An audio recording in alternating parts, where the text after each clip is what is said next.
Mr. President, Madam Speaker, distinguished guests, and my fellow Washingtonians, first, please join me in thanking the Steilacoom High School Chamber Choir for their beautiful rendition of our national anthem.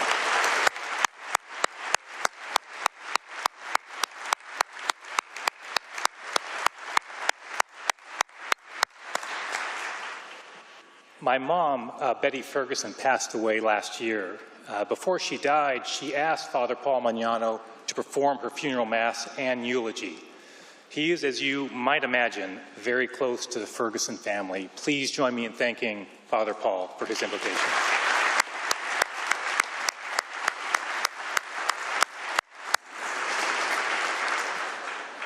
And while my mom and dad are not here, my family is very well represented.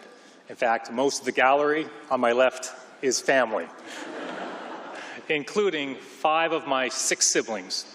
Now, I'm number 6 in that order, and given that history, this is a strange experience because I've never spoken this long uninterrupted with my siblings in the room. So thank you in advance, Tom, Ann, Peter, Bill, and John, for your restraint this afternoon. And now for my favorite sentence in this speech. I'm excited to introduce all of you to my wife of 20 years, an educator in our outstanding community college system, the new First Lady of Washington State, Colleen Ferguson.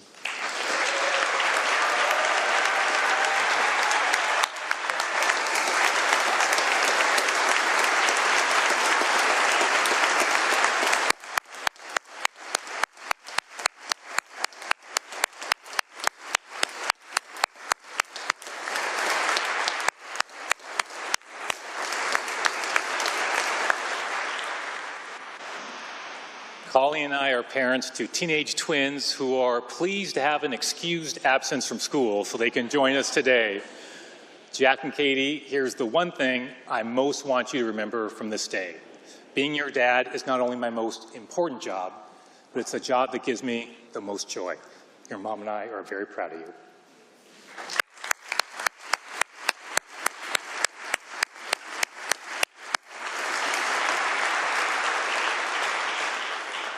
I'm here today because I believe in the urgency and the importance of making Washington a better place for young people just like Jack and Katie. And if you talk to anyone in my family, they will tell you that I've always been goal-oriented, whether it's working on climbing Washington State's 100 highest peaks with Jack or securing wins for Washingtonians as Attorney General. As your governor, I will continue this focus on measurable and ambitious goals. I will have a bias for action. To that end, let's get straight to the point. We face real challenges as a state and as a people. Our state is unaffordable for many Washingtonians. We rank 50th, last, per capita in number of law enforcement officers. Our ferry system, it's broken. We are confronted with a behavioral health crisis. Too many of our residents are unsheltered. Housing is too expensive, and there's not enough of it. Our state government is bogged down by too much bureaucracy. And core freedoms, like reproductive freedom, are threatened. Despite these and other challenges, I am optimistic. I know that together we can make real progress and increase opportunities for all Washingtonians. Now, I admit to being a glass half full kind of guy, but my optimism is warranted for 3 reasons. First, Washingtonians are among the most resilient, dynamic, and innovative people in the world. Second, they are represented by dedicated legislators from diverse backgrounds, united by a common commitment to help improve our state. And on that note, please join me in welcoming the 20 new members of the Washington State Legislature.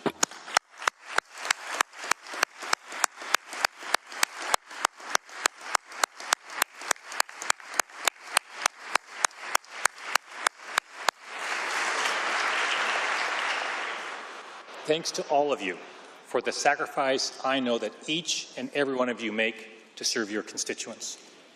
And third, Washington's history demonstrates over and over again that we rise to the challenges placed in our path, and we emerge stronger every time.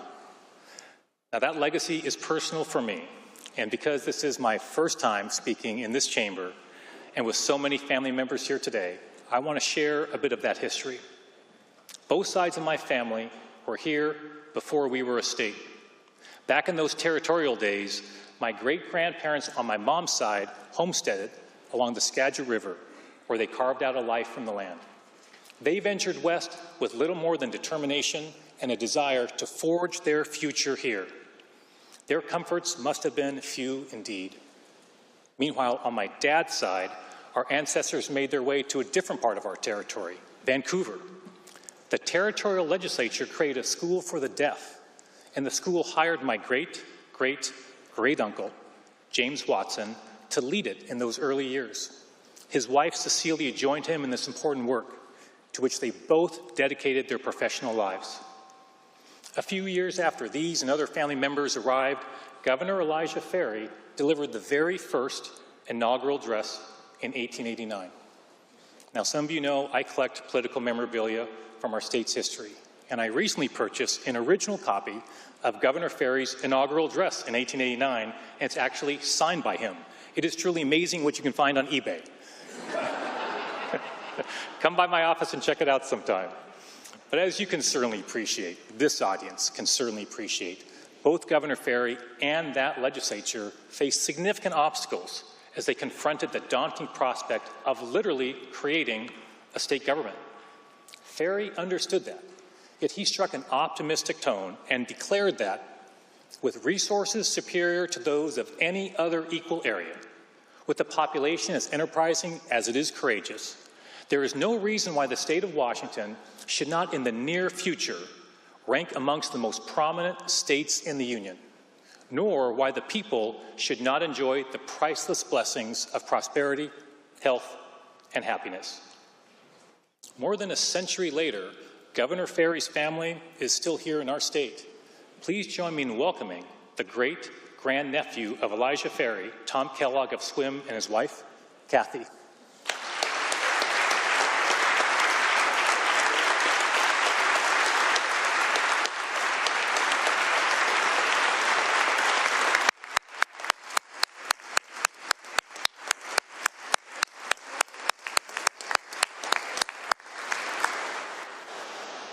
History surely vindicated Governor Ferry's optimism. Washington is indeed among the most prominent and prosperous states in our union, even if that prosperity is not equally shared by all. But the path to our current status as a world leader in so many economic sectors has not been a smooth, straight line since Governor Ferry's 1889 address. The Great Depression hit Washingtonians hard, but in his inaugural address in 1933, Governor Clarence Martin also found reason for hope. He said, "We are confronted by a great responsibility, but it is reassuring and inspiring to realize that the responsibility is not greater than the opportunity." Clarence Martin led our state well during those challenging years. Joining us today is Governor Martin's granddaughter, Janet Martin, and his great-granddaughter, Jennifer Hutchings, both of Spokane. Please join me in thanking them for their family service to the state.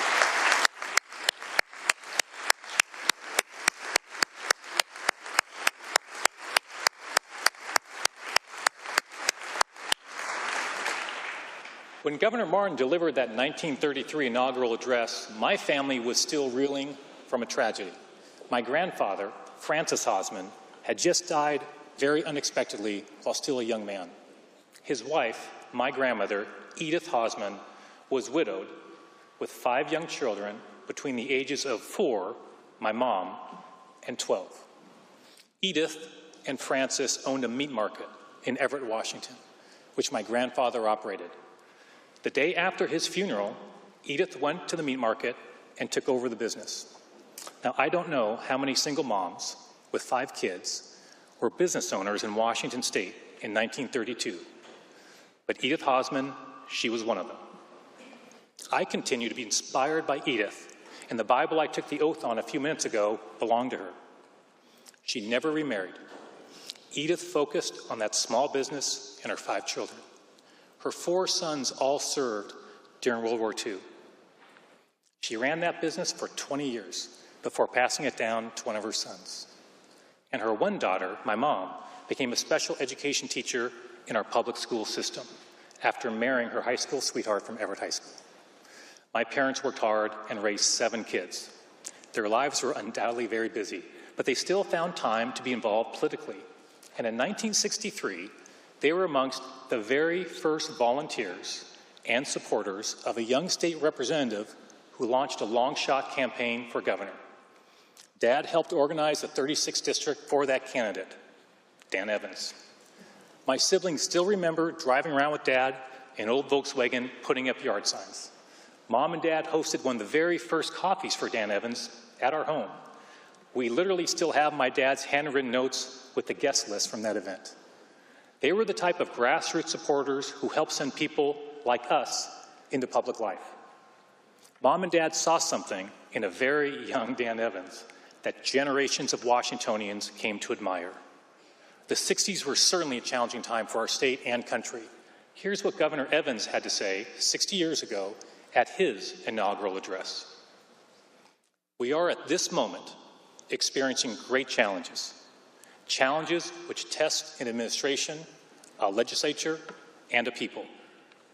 To meet these challenges, we cannot be leisurely when the times call for action. A few months ago, Dan Evans passed away after a life of service. He was one of the greatest Washingtonians who ever lived. We are honored today to be joined by one of his children. Please join me in thanking Dan Evans Jr. and the entire Evans family for sharing Governor Evans and Nancy Evans with the people of our state.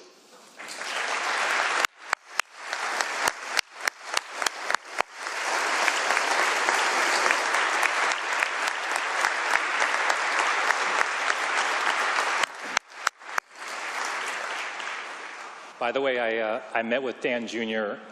Recently and told him about one of my favorite possessions, and it's a photo of my parents with Dan Evans shortly after his 1964 election. My mom's 8 months pregnant in the photograph with her 6th child, me. So that photo will be in my office as a reminder that to meet these challenges, we cannot be leisurely when the times call for action. Let us embrace those words during this session. Let us have a bias toward action. Let us listen to one another without consideration for party so that the strongest argument prevails. That is how we do our best work. And let me be specific with examples of how we can work in a bipartisan way. Representative Connors, I'm excited to work with you to get your Homes for Heroes legislation to my desk.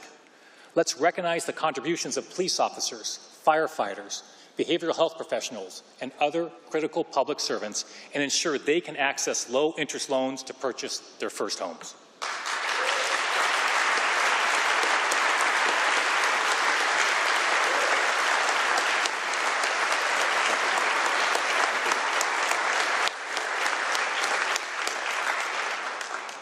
Representative Davis, you've developed a robust and balanced package to improve public safety. I look forward to assisting you in this important work.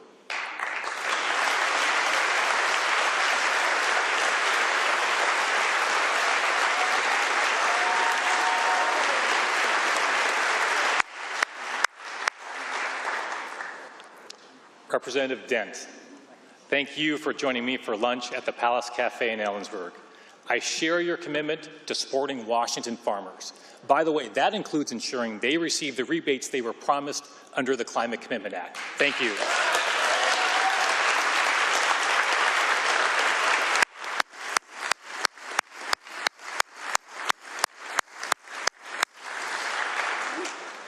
Representative Santos and Callan, thank you for stepping up to work on addressing the youth mental health crisis. There is no more important we face right now than that work.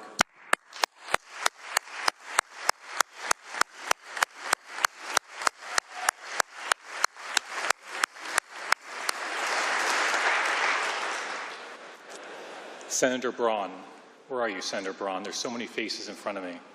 Senator Braun, I hope to work with you to adopt reasonable limits on the governor's emergency powers. We can do that together.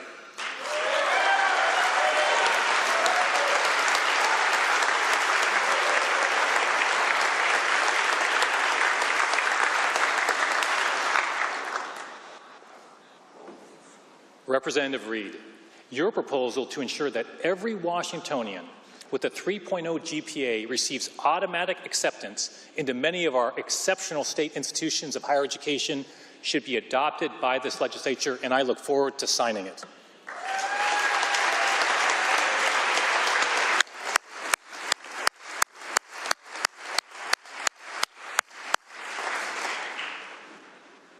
Senator Holy, thank you for your legislation proposing a $100 million grant program to help local law enforcement agencies hire more well-trained officers to improve public safety. That idea was a cornerstone of my campaign for governor. Any budget I sign must include this funding. Thank you, Senator Holy.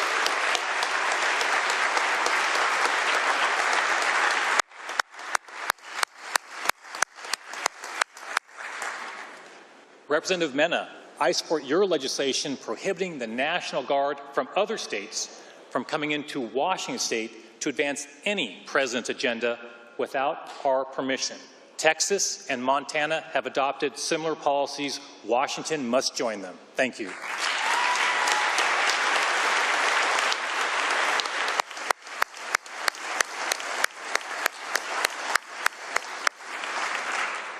And speaking of presidents, let me be very clear.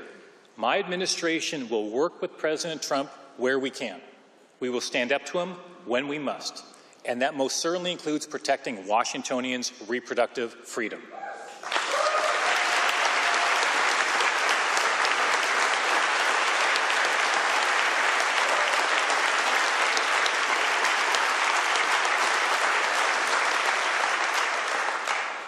That's why I'm taking action today to protect those freedoms. The times call for action. Immediately following this speech, I will sign an executive order directing the Department of Health to convene a roundtable of medical providers, reproductive health experts, and policymakers to recommend strategies for protecting reproductive freedom. I'm proud of the robust legal protections we have here in Washington State, including, thanks to you, the nation's strongest health data privacy law. But I'm confident there is even more that we can do. During my campaign for governor, I had the honor of meeting Washingtonians in all 39 counties, from all walks of life. And the single biggest concern I heard was affordability. Washingtonians need more housing, lots more housing. We must make it easier, faster, and less expensive to build housing of all kinds. The times call for action, and that is why I'm signing an executive order immediately following this speech, directing state agencies to review all regulations that impact housing, permitting, and construction, and identify any provision that can be streamlined, deferred, or eliminated. This issue is critical, and that's precisely why I turned to one of our state's most trusted leaders to lead the housing task force of my transition team, Lieutenant Governor Denny Heck.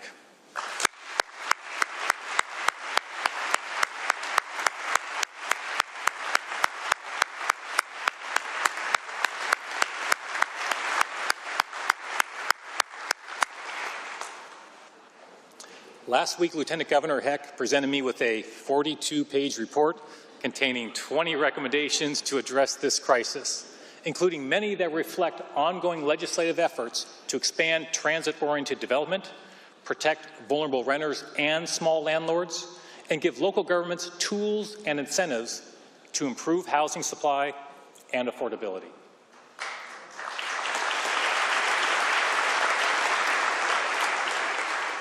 Adopting these recommendations is one of my top priorities.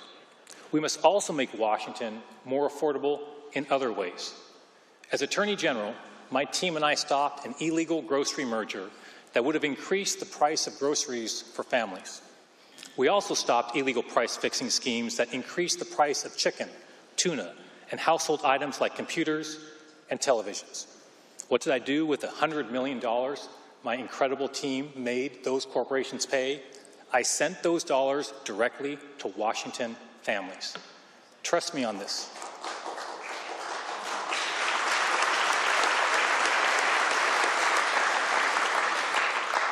Trust me on this. I'm taking that same laser focus on affordability to the governor's office. To that end, I'm excited to work with Senator Riccelli and Representative Berg on legislation to ensure that every student attending K-12 public schools receives free breakfast and lunch as part of their basic education.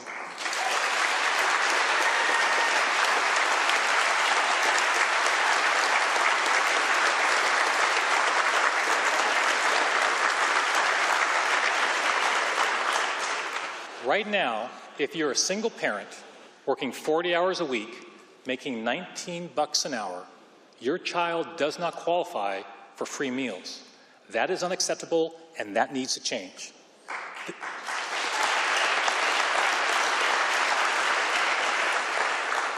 This will improve learning for kids and save time and money for working parents. Another challenge we face is the multi-billion-dollar budget shortfall. We should have an open and honest dialogue about how we arrived at this shortfall and what lessons we must learn.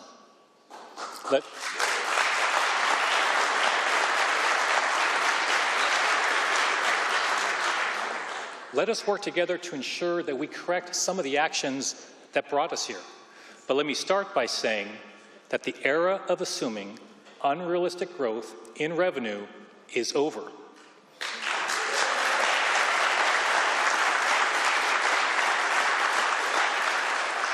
To be specific, I will not sign a budget that requires unrealistic revenue growth to balance. Moreover, I will veto policy bills that defer major spending obligations more than 4 years after the legislation is adopted. These bills violate the spirit of Washington's requirement that state budgets be balanced over a 4-year period.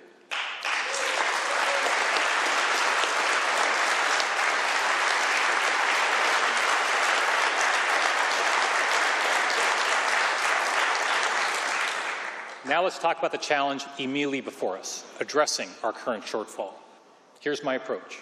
First, we must prioritize. We cannot simply assume that government's role is to do everything it has always done while continuing to add new programs and responsibilities every year. That's not smart, and that's not sustainable. Rather, like any family budget, we must be vigilant in assessing existing investments to determine whether they still make sense and whether they meet our priorities during a budget crisis. And I will start. Last week I proposed $4 billion in budget savings. These savings are in addition to those proposed in Governor Inslee's budget. Finding savings and efficiencies is a shared responsibility, and I am committed to that principle.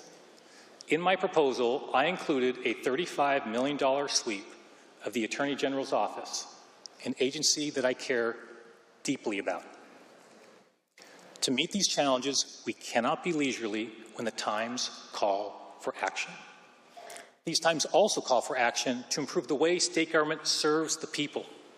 Few things frustrate me more than bureaucracy that creates delays, confusion, or extra hurdles when people and businesses need questions answered and results delivered. Our state employees work hard, and we are thankful for their public service.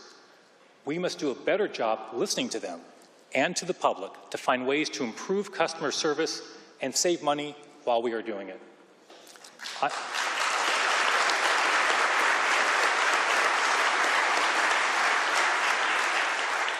I'm in politics because I believe in the power of government to improve people's lives. At the same time, we must recognize government does not always meet that promise. So let me be clear. I'm not here to defend government. I'm here to reform it. Over the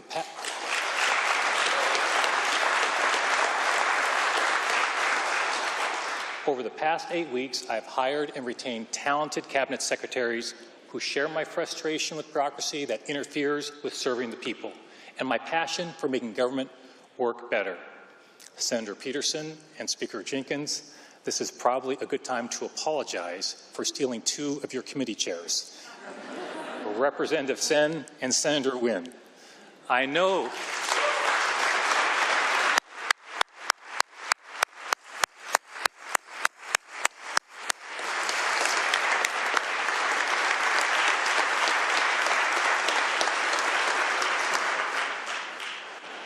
they will be missed in this building. but their new roles as leaders of two of our biggest and most important state agencies are critical for our success. Our mission must be to speed up government, improve customer service, and center the people in every decision we make. Let me give you an example. If a Washingtonian applies for a permit, they need that permit delivered on time. Time is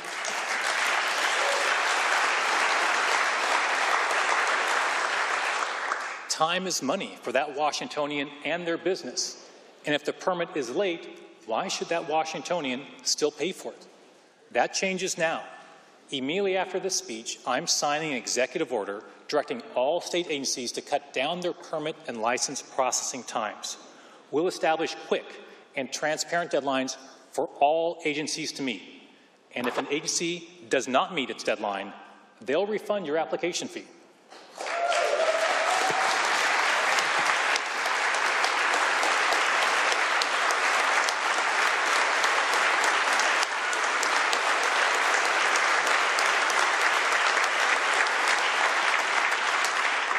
I'll have more reforms and improvements to announce in the coming weeks. This is just a start to our important work, recognizing the urgency of making government more efficient, responsive, and centered on the people.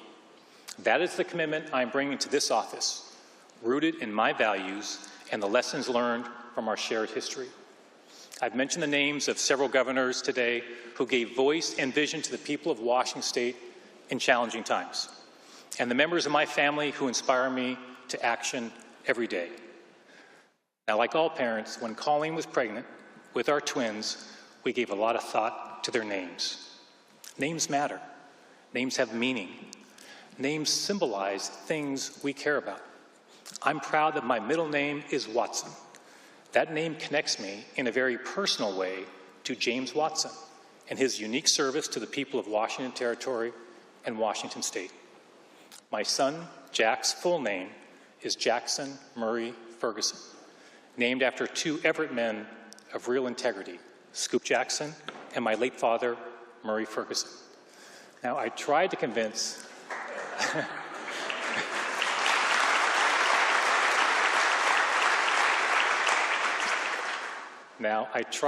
Colleen to name our daughter Edith.